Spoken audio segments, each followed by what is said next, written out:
Jakarta in late August 2025 saw its streets fill with thousands of protesters. These crowds included students, workers, and even ride-hailing drivers. Smoke rose from burned toll booths, while graffiti was scrawled across parliament walls. Soldiers in combat gear guarded fuel stations and government buildings. What began as outrage over lawmakers' perks has exploded into Indonesia's largest protest in years. This is not just about paychecks and privileges. It's about the survival of democracy in Southeast Asia's largest country.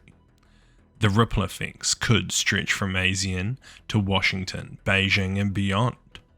So what exactly triggered the unrest? And why does it matter for the balance of power in the Asia-Pacific region? The immediate spark was a revelation in 2024. Indonesia's 580 legislators quietly approved a housing allowance of 50 million rupiah a month. That equates to around $3,000, nearly 10 times Jakarta's minimum wage. At the same time, the government was cutting spending on education, health, and infrastructure. Lawmakers enriched themselves while ordinary Indonesians struggled. Meanwhile, inflation soared and new taxes hit households hard. Wages stagnated and unemployment grew. By mid-2025, frustration was already boiling over. But the true spark came with tragedy. A 21-year-old food delivery driver named Afran Kawani was struck and killed by a police armoured vehicle. He wasn't even a protester. A viral video of his death ignited national outrage. What began as an economic grievance transformed into a movement against police brutality. Indonesia is no stranger to mass protest movements. In 1998, students in Jakarta led reforms that brought down Suharto after 32 years in power. In 2019, students rallied against laws that weakened the Anti-Corruption Commission. In 2020, massive crowds protested a controversial jobs law. The protests of 2025 tap into the same tradition of resistance. Students, universities, and youth coalitions once again lead the way. Some protesters are even waving the flag from One Piece as a symbol of rebellion against what they call treasure-hoarding elites. These protests are part of a familiar cycle. Whenever elites overreach, Jakarta erupts. For the current president, this is the biggest test of his leadership.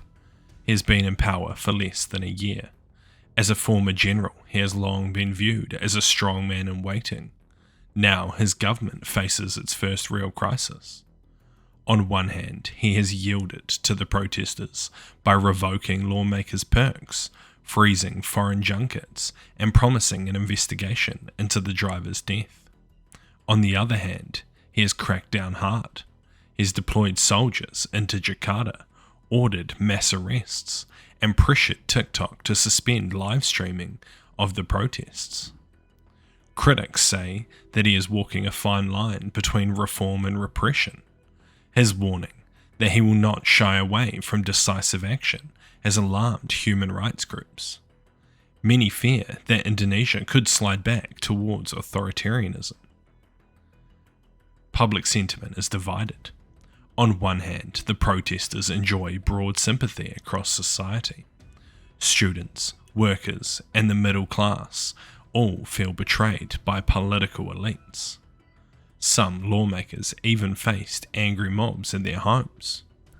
Politicians have removed official license plates from their vehicles to avoid being recognized and followed. But ordinary people are also wary of the chaos.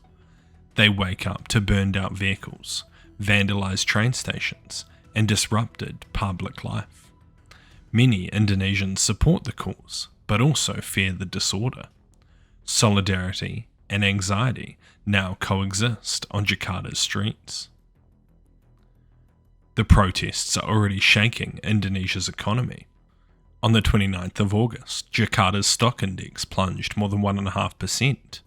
The rupiah lost nearly 1% of its value against the US dollar. Bank Indonesia stepped in to calm markets by buying bonds and stabilizing the currency. Shops across Jakarta have shut their doors, train stations have closed, and toll roads were set on fire. Supply chains have slowed down as roads have been blocked and transportation in the city paralysed. Economists have now warned that growth could fall below 5%. That would undercut the president's ambitious goal of reaching 7 to 8% for the year. Indonesia's turmoil doesn't stop at its borders. Within ASEAN, leaders are watching nervously, but remain silent. The principle of non-interference means no member state wants to openly criticise Jakarta. Singapore and Malaysia have issued travel advisories to their citizens. Globally, major powers are paying close attention. The United States, United Kingdom, Japan and Australia have all warned their nationals in Indonesia to avoid protest sites. Amnesty International has condemned the government's rhetoric as dangerous and repressive. The president has even cancelled a high-profile trip to China, skipping the Shanghai Cooperation Summit.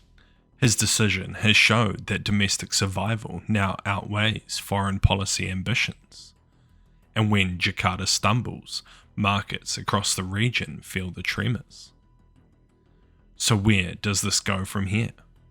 The government already caved on lawmakers' perks, a rare victory for street protesters. But activists say it's not enough. They're demanding deeper reforms. They want an end to the political oligarchy, accountability for police brutality, and a fairer economic system. The real question is whether Indonesia's leaders will listen, or will they simply tighten their grip and wait out the storm? History tells us one thing: when Jakarta rises, the consequences do not stop at Indonesia's borders. They ripple across ASEAN, across the Asia-Pacific region, and into the balance of global power. This is more than just a protest. This is Indonesia at a crossroads. Thank you for watching.